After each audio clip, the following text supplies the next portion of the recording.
You've certainly guessed where we are, haven't you? The flags, the red buses, the black taxis. Yes, we're in the heart of London, on Regent Street, where people come to do their shopping. Come on, let's catch a double-decker bus, London's most famous symbol. It's always the same. You wait for a long time, and 3 come along at once. All aboard!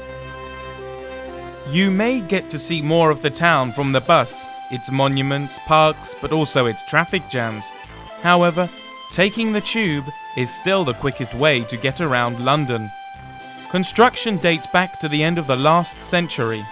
Today, the London Underground network goes to the north, south, east, and west of the capital.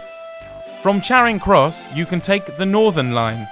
Londoners hate this tube because it is always slow, late, or breaking down.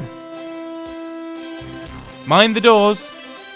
Hold on tight as the old train rattles its way under the River Thames. In the old days, horses pulled the carriages. These days, the only horses you'll see in the city centre are those of the mounted police. Don't you think that's an odd thing to see among the modern architecture and neon signs of the 20th century? Even if the tube is the most practical and cheapest way about town, the helicopter is the most impressive. The view is amazing. See that large building in the distance? Well, it's Canary Wharf, the old dockers' quarter in the middle of the East End. That is where the Cockney accent was born. It's thanks to the Thames that London became the capital of the United Kingdom. Everybody knows what Tower Bridge looks like, but not many people know that an ancient law still allows you to cross the bridge with pigs. You can also see the Palace of Westminster, which is divided into 2 houses. The members of Parliament work in the House of Commons, and the older MPs go to the House of Lords to discuss the legislation proposals. Elizabeth II is the Queen of the United Kingdom. Every year, in celebration of the Queen's birthday, there is the Horse Guards Parade.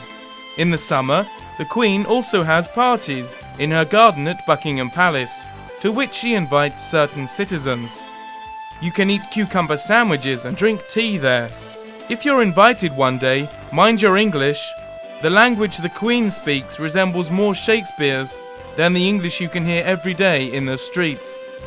The royal family is so famous that the Queen doesn't need a camera.